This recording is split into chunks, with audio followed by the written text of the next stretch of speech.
Welcome to PWS United, a podcast for the Prader-Willi syndrome community, brought to you by PWSA USA. This podcast gives the latest news in research, advocacy, and family support by bringing together staff, volunteers, PWS treatment specialists, biotech and pharmaceutical representatives, caregivers, family members, and individuals with PWS. Our goal is to share education, awareness, and resources with those living with PWS and their supporters.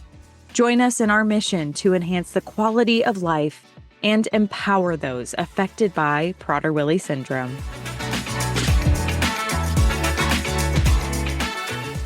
As we head into Father's Day 2026, PWSA USA wanted to pause and spotlight a part of our community that we feel deserves a little more attention. I'm Melanie Zalman, Director of Development at PWSA USA, and also mom to Josie, who's 7 and living with PWS. I'm also joined by PWSA fundraising coach Katie Martinez, mom to Samuel, age 9, living with PWS. In our roles here, we empower dozens of families each year who are eager to give back by helping them plan and host fundraising events in their community. These events allow families to tap into their own peer networks and resources while ensuring PWSA USA has what it needs to fulfill our mission and support individuals with PWS and their families nationwide. The reality is, it's typically moms who's been taking on this work, often on top of their role as being a primary caregiver for their loved one with PWS. Today, however, we're sitting down with 2 dads who have quietly and steadfastly been doing this work for years. Clint Hurdle, PWSA USA board member and national spokesperson and dad to Maddie, who is 23 and living with PWS, and John Lenz, board member and dad to Hunter, who is 27, living with PWS. Together, for over 2 decades, these dads have helped to raise approximately $3 million combined to fuel the work of PWSA USA through events that they've hosted year after year as a true labor of love. Today, we're taking a little peek behind the curtain to talk with them about why they do it, how they do it so well, and to demystify it so that hopefully other moms, dads, and families can step into this work with support from PWSA USA. Thank you all so much for joining us. Can we just go around and share who you are, who you're a dad to, and where you are joining us from today? Who'd like to go first? Well, I'll go Clint? first. Yeah, go ahead, buddy. Good morning, John. Good morning, Clint. I'm in Hartford, Connecticut, and I'm watching our Double-A team play, the Colorado Rockies. The Hartford Yard Goats match up against the Portland Sea Dogs. I'm the father to Madison Riley Hurdle, 23 years old, born with Prader-Willi syndrome. I'm the husband of Carla Hurdle, and I'm also the father of Christian Hurdle and Ashley Hurdle. We have 2 other children. Ashley's 40, and then Christian was born after Maddie. Christian is now 21. Engaging his last year at the Culinary Institute of America in Hyde Park, New York. So he's going to be graduating. But we have been involved in PWSA groundwork, footwork, community work since the inception, basically. Probably a year after Maddie was born, we got engaged and got involved, and the journey continues. Excellent. And John, before you share your backstory a little bit with us, Clint, can you tell us a little bit about Maddie and what does life look like right now for her? Maddie is 23. Maddie, every journey is different, and every family's opportunities are different based on a lot of different things. Number one, your economic structure on where you sit, what you can provide, what help you can get. There's a lot of services that are available. There's a lot of services that can also be outsourced. Maddie's functioning probably still most days as a 12-year-old. She works in a dog supply store 3 days a week. She dances 1 night a week. She swims in Special Olympics. We are currently getting her into a transition stage outside of our home into a home that we bought. My wife bought and rebuilt and renovated off island. We live on an island. So this is a cement structure off island that our caregiver, Alex Ritz, who we've had for 15 years as a babysitter, nanny, and now caregiver. Maddie and her will reside. Maddie's slowly transitioning into some independent living with Alex. But her days are full. Her energy is good. She works out 3 times a week with a trainer. We've been able to fight the balance of nutrition and exercise and food intake somewhat diligently. It becomes seasonally challenged sometimes, and we're in a process right now where we've got to take off some weight. But Maddie provides us a lot of opportunities for growth. One of the biggest things that I think we were able to buy into early is, we want to help Maddie have a meaningful existence in life. But what that means to Maddie is important as well. It's not what it means to us. It's not our dreams. It's what Maddie's capable of, what Maddie holds passion to, what Maddie finds value into, and then try and wrap that up in a package that makes sense for the family. She has her periodic bi-yearly meetings with Dr. Miller in Gainesville. We just went through some surgical procedures in Denver, Colorado that were problematic and not really Prader-Willi specific, but with her liver and some lesions and some cysts. Health-wise, we've been in a pretty good place. It was really hard early. We had epileptic seizures on top of Prader-Willi syndrome. We had Kawasaki syndrome on top of those two. We would walk in the children's hospital in Denver, Colorado, and it was almost like when Norm walked into the bar at Cheers. Everybody throw their hand up. Hey, the Hurdles are here. The Hurdles are back. We've been blessed for 23 years with a posse of people, not just doctors and nurses, but support people, physicians, yes, nurses, yes, doctors, yes, surgeons, yes, but therapies, speech, occupational, fine motor skills, gross motor skills. That there's been a huge number of people that have poured into Madison, and we've been blessed with so much kindness and so much care, and many of them have become lifetime friends. So, we're in a good place. We take it one day at a time, absolutely one day at a time.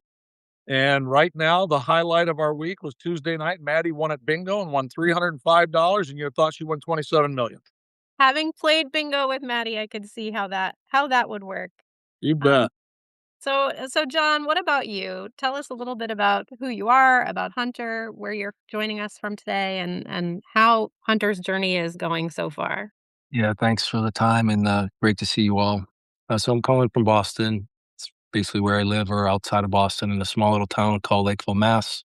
In this town for 25 plus years, been married for over 30, and I'm blessed with 3 children, with my oldest being Hunter Lenz, who's 27 and has Prader-Willi. 2 other children, Hayden, who's 24, who lives in Boston and is and currently a nurse at Boston Medical Center. And then my daughter is 22, and she just graduated college from Quinnipiac, and will be starting her next phase of her life, which is hopefully in the work life. So very full, meaningful family that keeps us very active and busy. But been involved with the Prader-Willi Association since the beginning of Hunter's life, really, but been more proactive in it over the last 15 plus years as I started to figure out I should be able to do more to help others and give back as a board member and now as somebody that raises money on a yearly basis to provide the support to other families, which drastically needed at the end of the day. Can you both kind of take us back to, I know, John, you had just kind of touched on it, but what was the moment or season of your life where you decided, okay, I can start doing something? And what was your way that you decided that you wanted to do it in a hands-on way? For me, it was, from my work career perspective, I work at a corporate position, a very large software company, and they always preached giving back and had ways to do donations where they would be matched, and you would always hear people look to raise money for many different great charitable causes, and for years I just for many probably selfish reasons I just didn't participate or do much. But one morning I woke up and said, that's going to change and I should do something more and try to figure it out. And that really started a 90 plus day timeline where it decided that, eventually it was going to be a golf tournament and try to bring friends and families from my local community together on a Saturday and make it a family event versus a corporate event, but really start to raise money and do it, year after year. So this year is going to be our 17th year of of this great event, and we typically have over 100 golfers. Some are really good, some are one-time hackers like myself that don't play much, and but enjoy getting out and being with the company and having a lot of laughs and sharing a lot of great memories. Carl and I ignited early, and I think it was based on number one, our wives don't get enough credit. You know, John works. I'm not sure what his work schedule looks like, but the main bulk of Maddie's life, I was out of the house 2 weeks a month because I had to. My job took me away. Yeah, we And both. I use that as an excuse sometimes. You know, I got to tap out. Carla never got to take 2 weeks off. Carla never got to go on a road trip. Carla had to show up every day, and not just for Maddie. And as John can attest to, that's the other challenge is fighting for balance with your other children and not letting the therapies and the diagnosis and everything else in the Prader-Willi child's life consume the rest of the family. It does to an extent, but you got to make time for those other children that you have and support them and pour into them. So early on through Carla, I saw the grief that she had. I can't even imagine what that's like to carry a child. And then we get brought in a back room in a sterile hospital and told your child has a birth defect. Your life flips. It's not what you signed up for. You know, the whole time when a white woman's pregnant, everybody's asking her, what do you want? And the answer 9 out of 10 times, we don't really care as long as it's healthy. Well, we got the other. How do you deal with that? And watching my wife grieve and then fight and just figure out, okay, we're going to put a foot down. We're going to lock arms. We're going to do this together. We decided to raise money. We decided to come up with something. Baseball. I had a platform that no one else in Prader really had at the time to kind of be a national spokesperson. I was out on the national market. I was going to big cities, speaking opportunities, the visibility, the platform. So we decided to start hosting a golf tournament, probably similar to John's in Denver. We did it for 10 years, and Carla was the backbone of this structure. I'm working still. I've got games, 162 games in 190 days. And then there's the off season. But she actually did most of the heavy lifting. I showed up, I shook hands, I called a bunch of people for money, and we slowly built a sustainable fundraiser that I think the last 2 or 3 years there, we got up over $100,000 money raised, which was incredible. And then I got fired. And then through that process, we transitioned the golf tournament into a one-night event in Bradenton, the hot stove. We've done that now for, I think, 13 years. Once we moved to Bradenton, Carla told me that she was tapping out of the major arm lifting and the structure. So she backed away. Melanie, you were on many of those calls early. She just backed away. She's got Christian going to college. She's got Maddie's structure as it is. There's other things going on. She needed a break. So I took on most of the new opportunity with the hot stove. But it just became a labor of love because over the years, you run into so many people. You don't compare, but in their stories, they tell you what they have and what they don't have and what they need. And we realized how blessed we were. There's never been a diagnosis that we couldn't get Maddie to a doctor. And with the insurance that I have, we've been covered backwards and forwards with minimal expenses, all the testings, everything else. There's parents that don't have the money to take the fish test. There's parents that don't have the money for therapies. I mean, they try, they fight, state, local, whatever. And we just said, we need to find a way to do what we can to the best of our abilities to help other people. End of story.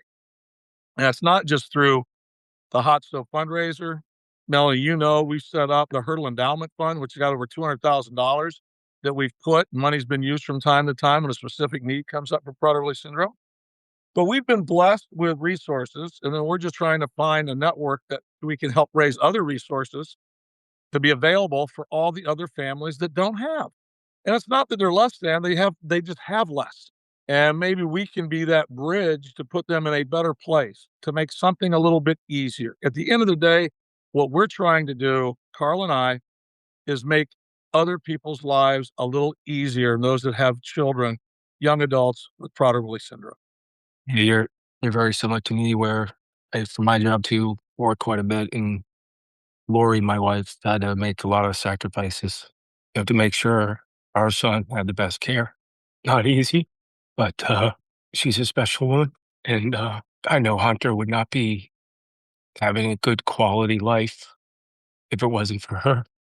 But we're fortunate where we were able to manage it, and like you said, Clint, many people can't, have the necessary financial means or ability to do so, and it's why we give back and why we try to help others. It is so good to hear how much these events mean to y'all and how much you can credit not only what you yourselves are doing, but your wives and how much you can see what they're doing. And just hearing those things, I am very appreciative of them. So thank you both for that.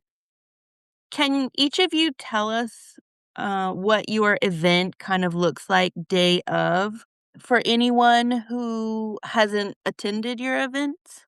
Yeah, mine's I think a little bit more simpler than Clint's, but typically we'll have people flying in across the country that are able to join us in person, and we're on a very small public golf course. It's a par 3 golf course, so it's very playable for people like myself that doesn't play that often. So it's not really about the golf scores or what you do.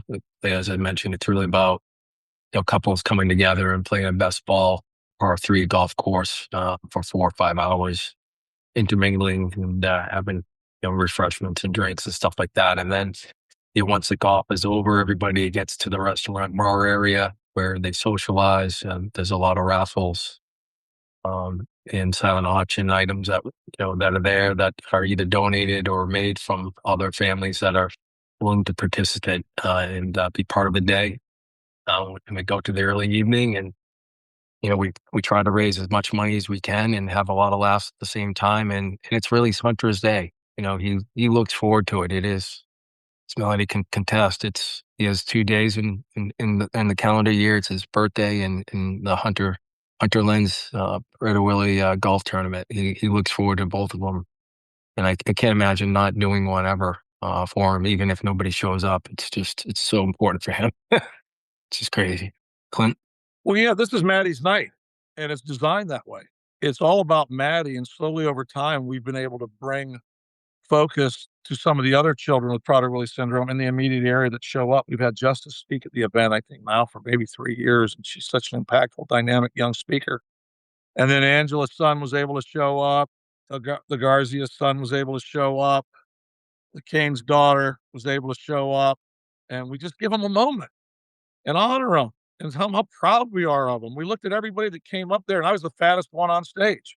All our kids are in such a different state and condition than what they were 22 years ago when we first walked in, and we were being introduced to a lot of different Prader-Willi children. The obesity was super challenging. The diet restrictions, the structure was all different. We've had so many advancements from when we met 23 years ago and found out about Maddie's diagnosis and what we may be looking at. So much more information available. So many people now are grounded in the program. But it's Maddie's night. We've taken on a wonderful group of people, the Elevere Foundation, Raylene DeBoard and her group, to help host this event. We have it at a country club. We had 175 people approximately the last 2-3 years at the country club. We have music. We have fun. We have a putting contest. We have a helicopter golf ball drop. We have some local people speak that are very funny. Steve Blass speaks, the former major league pitcher. He holds court for 10, 15 minutes. Stacy presents forum to let everybody know what we are, who we are, and what we're doing. But it's Maddie's night. Maddie was never asked on a date. Maddie was never invited to prom. And this is one night we make for Maddie. And Maddie gets to show up, and it's amazing how she lights up for this event. Because a lot of people, they see Maddie when they see her. Maddie has challenges. Maddie has bad days. Maddie has meltdowns. Maddie has days when she's not fun to be around. And I know we'll say all of us do. It's different with a Prader-Willi child. If you know, you know. And if you don't, I just ask that you have some understanding. And so many people say, well, I know what you mean. If you don't have a Prader-Willi child, I'm sorry, I give you no credence to that. You don't know what we mean. If you have another child with maybe some emotional challenges, then I'll listen to you. But, the comments that get made along the way, sometimes people just don't know what to say, and they're trying to be kind, but it doesn't make any sense. It's a Hawaiian theme, Hawaiian shirts, leis. The food has been fantastic. We play bingo because it's Maddie's favorite game. We have an active live auction. We have a huge silent auction. We have a lot of fun, and Melanie, you can attest to it. It's become a family reunion. Now going into our 14th year, we have so many of the same people show up. The board has been incredibly wonderful in attending. The people that can make it, it has been a gas. There's normal a table or two full of board members and spouses or significant others. I can't tell you how many fingerprints are on the success of this tournament. Carla's still in the background, but as Melanie can attest to, she's on the phone calls now. She's doing things. She shadows me because I stumble and fall daily in my things I try and get done. So she kind of cleans up my steps. She makes sure the numbers are accurate. She works with the country club on all the food items, the beverage. We walk in and have what we call an island. I hate to use the word very important person, but we have an early hour social where everybody can come in. There's usually some steel drum music, an acoustic guitar, some songs. And I have assortment of things to sign for people to come in early, spend some time with them. Then we go out for the main event. We usually I think we start at 5 for the early social. 6 o'clock cocktails program starts at 7. We try and get out there, get people out the door by 9:15. And we get home about 10 o'clock. We've been very efficient with our time. We've been blessed with some longstanding supporters. And we also took a hit this last year because we live on an island. We had 2 hurricanes come in, and we actually lost families that we usually donate but couldn't. They lost their homes and businesses. So there was actually $40,000 in donations we had for multiple years that weren't even available last year. And we still found a way to raise up over $200,000. I think our highest total was 250 a few years ago. It was 240 last year. So we've been blessed with a window between $200,000 and $250,000 every year at the end to get to Prader-Willi, to get to these families in need, to use the general support system. And we're just so honored to be able to do it. And as I tell everybody, as long as I can do it, I will do it because I see the joy on Maddie's face throughout the night. And I see the smiles and laughs on people's faces like Stacy, like Melanie, Ann, all the different people. Like me for next year when I'm You home. for next year. Who has more fun than Tammy Penta at the event? I mean, we got some girls that get out after and have some good time and have some fun. But it's just a reunion. It's a social. It's a lot of laughs and it's a lot of feel goods. I wanna comment, also, what you said earlier about you do this because your wives are already doing all everything else, all these other things, all the caregiving, all the appointments, and not just for your child with PWS, but for all the children, taking care of the home, the pets, everything. As a single mom now, I have just so much respect for what you do and so much admiration and watching both of your families, not just you, but your spouses, and I know your parents, the grandparents of your loved one with PWS, watching, the siblings, watching everyone, neighbors and friends rally around you and show up and give their heart to these events, and then watching Maddie and Hunter for years now, just like you said, light up the room. Watching Hunter on a golf cart, I don't think I've ever seen anyone happier to be driving than Hunter in a Amazing. golf cart. But I'm just, scared of people around him though. and also just seeing how other PWS families show up, from all over the country and from, John, the families that come from New England to support you and bring their little ones and are able to see you and meet Hunter and have a glimpse into what their future can be like and see how well that he's doing and to see how your family has just both of your families have wrapped your arms around these kiddos and just loved them so hard.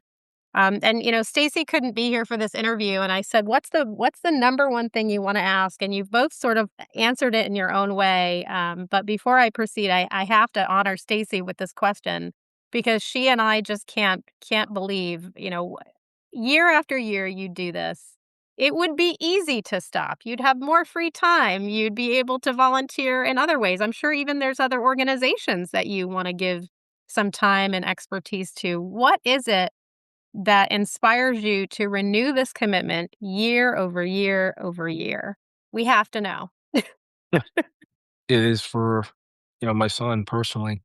I could not do it. He looks forward to it so much every year because it is his day. He looks at it as people celebrating his life and what he does and has to live through every day where other people don't experience it, but we get to talk about it and it's really important to him. And as Clint said, I'll do this until my last breath. I will never stop providing his opportunity to have his day. So That's awesome. The one thing that keeps me, there's a couple things I battle with every year. It's a fist fight.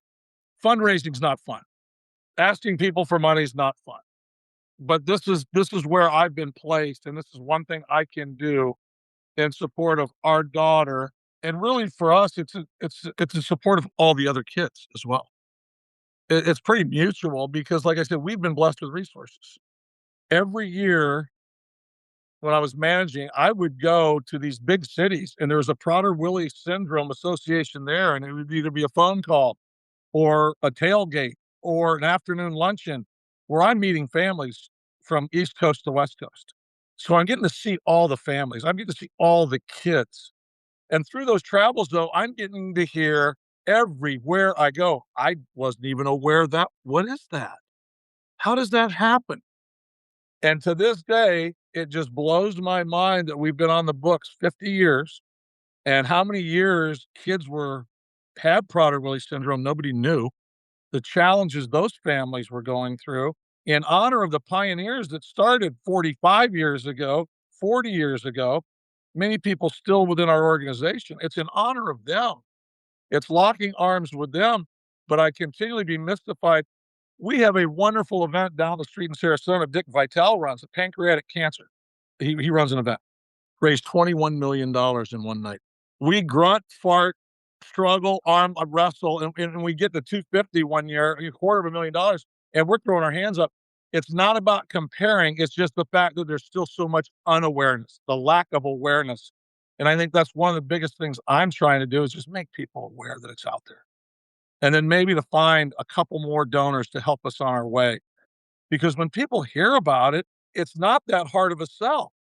They never heard about it. You explain it to them, they're like, "Oh my gosh, okay, maybe I can help, or let me try and help."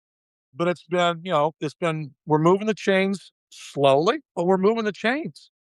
And what I love is John's gotten on board, the Garzias have gotten on board. There's so many other people that have gotten on board with events and doing things. We're all doing them collectively together because of the love we have for our children, but the fact that we're trying to turn a challenge into something bigger than that, where our kids are actually become ambassadors on what can be.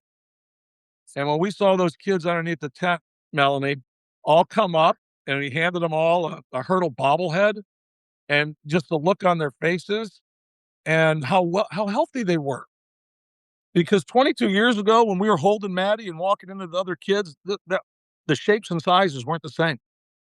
We've had incredible advancements across the board. And that's what I hold on to when you can see the success that has developed. We're just trying to play our role. God put us in this position, I believe with all my heart, for a reason. And we just need to fulfill that reason and be those ambassadors and those helpers along the way. Before we sort of sign off and talk a little bit about the legacy that these events create, can you say a little bit about what it's like to work with PWSA USA to collaborate on a fundraiser, and also, give advice to any other dads or moms that might be listening? What if they think their idea is too small or their goal is too big? Fundraising, if you've never done it before, can be intimidating. So can you talk about what does it look like? How can PWSA help support people who want to do this, and how to kind of overcome your concern as you go into this for the first time? It can't be about you and the fact that you're worried about something. If there's fear, that just means you should do it. Nobody's really built to do this, but you've been put in a position where you have an opportunity to make a difference and help with the impact. And whatever you raise, it's more than what we have. If it's $1,000 that you raise by an event, it's more than we have. And bigger yet, the ripples you send out from the awareness of the people you touch there, you never know where that's going to go. And I think that's our initiative. We don't know what's next. We just need to keep banging that drum. We keep moving the chains, all the cliches. But to work with Prader-Willi syndrome, from when we first started, we had a huge group in Colorado, so it was easier lifting. When we started here, basically Rika Boss and I ran the whole thing. And I don't mean any disrespect, but there wasn't a lot of help. And then Stacy got on board, and then some other things changed. Now it could not be more supportive Now is the time. If you ever thought about getting involved and asking Prader-Willi to help you, now is the time. Our association, we're built for it. We have groups for it. We have helpers along the way. Melanie is a tremendous resource for me. She'll tell you, we go through these points and the names and the numbers and what we're doing to make sure that we're, continuing to not stop people, but to gently nudge them towards fundraising and making sure we're doing it together. She helps me. She's a check and balance system for me. She gives so freely of her time and her efforts.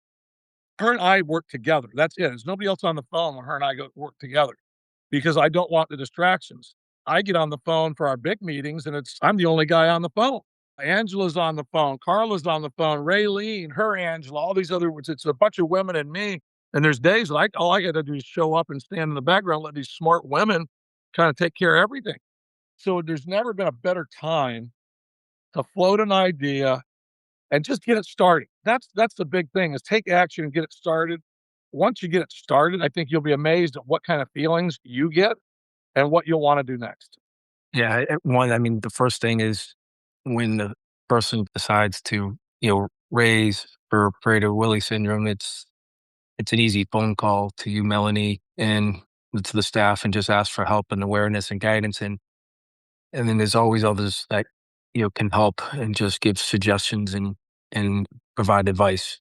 That's when I knew I was going to do this. That's the first thing I did is I called into the organization, said I want to raise money and how do I do it and get some my own advice on what's important. And I was able to start small and eventually figure it out.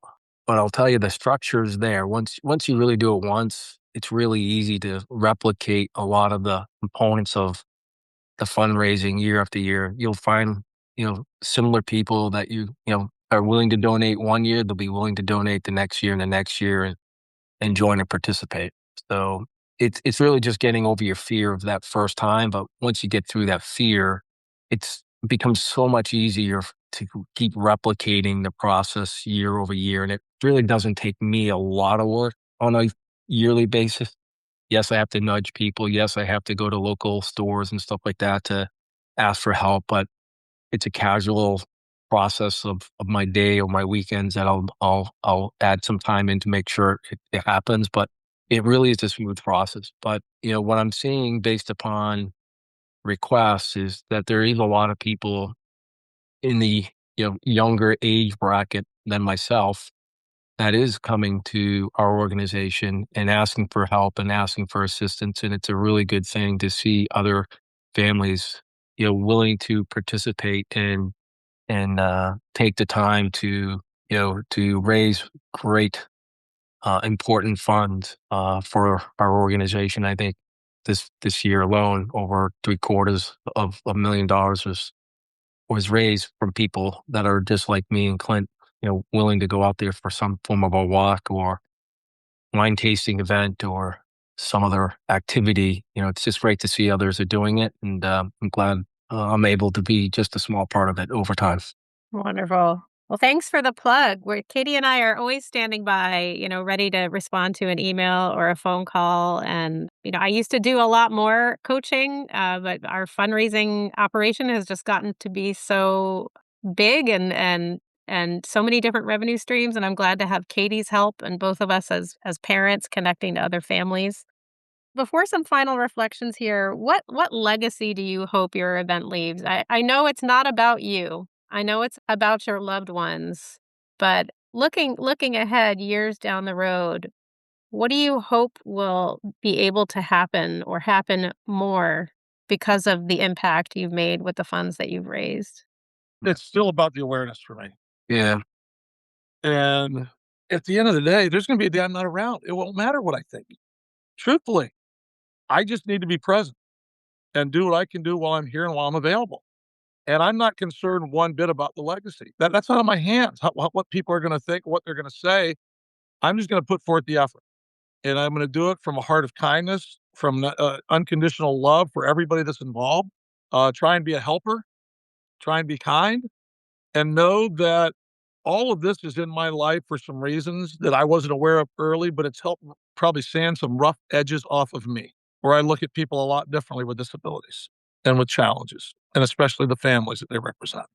Yeah, it's all about awareness, 100% awareness, and helping provide the understanding that there's people that have serious needs and help needed. And there's so much challenges that come with a family that has a loved one that has a, a hunger disorder, and how hard it is to function in society when that really controls your life and all the other complications that come with it. So 99% of the time when somebody asks me, about my son or what type of disability my son has, they've never heard of Prader-Willi at any level, and they don't know the severity of the disability or how difficult or how challenging it can be. And so for me, it is when we do our own tournament, I say it all the time, this is about the awareness of the day and using these funds to help others that have a very difficult daily life, dealing with a loved one, where if they need an extra hand or a call or support, they can pick up the phone and call somebody to just get them through that day. And without those funds, it will be challenging for many people that when they need a hand to reach out to touch somebody, they can't. And so I'll never stop trying to do what I do here, but it is all about the awareness. I invite any closing reflections that you have that you would like to share before we sign off. And I just also want to say thank you to both of you and to your families for the tireless work, the dedication, the heart that you pour into your events, and the way that those events raise awareness, raise money, and also just really light up your loved ones with PWS. Having the chance to kind of bask in that sunshine and be at your events and see that unfold is a real gift to me as a fellow parent, and just incredibly fulfilling also in my work for PWSA. So I hope you feel that from my heart and from the heart of everyone that's connected to PWSA. And I invite you to share any last thoughts and words of encouragement you have to others who may be listening and may be on the fence and thinking about doing something similar. Get off the fence. Just get off the fence. I mean, it's like anything else in life. It's the apprehension, it's the unknown. Just stop with all that.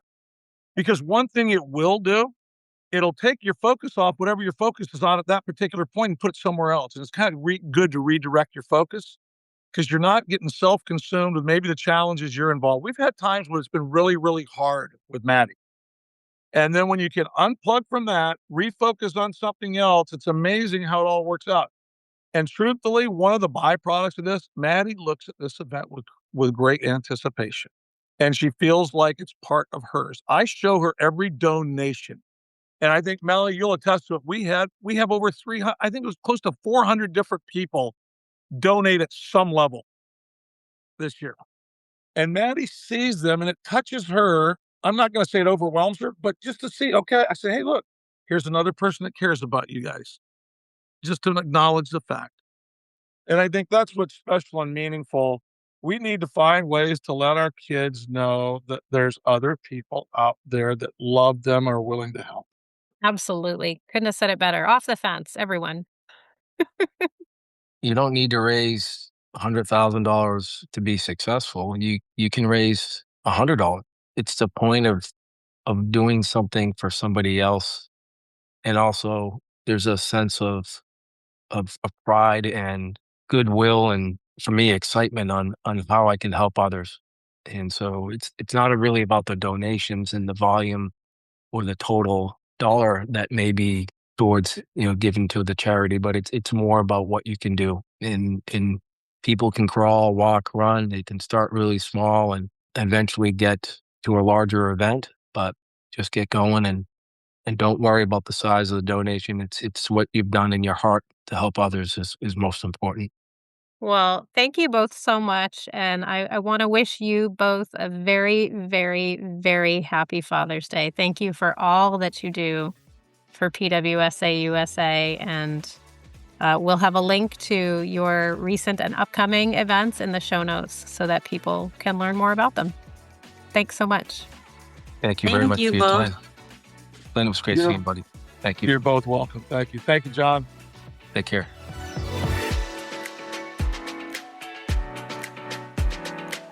Thank you for listening to this episode of PWS United. If you want to learn more about Prader-Willi syndrome and how PWSA USA is making strides in advocacy, family support, and research, visit www.pwsausa.org. And while you're there, we encourage you to sign up for our Pulse email newsletter to stay informed about the latest news, resources, and events. Don't forget to subscribe to the PWS United podcast so you never miss an episode. Our team is always available to support families and their loved ones living with PWS 24 hours a day, 365 days a year. You can call us at 941-312-0400 or email info@pwsausa.org. Catch a new episode next Tuesday, and until then, have a great week.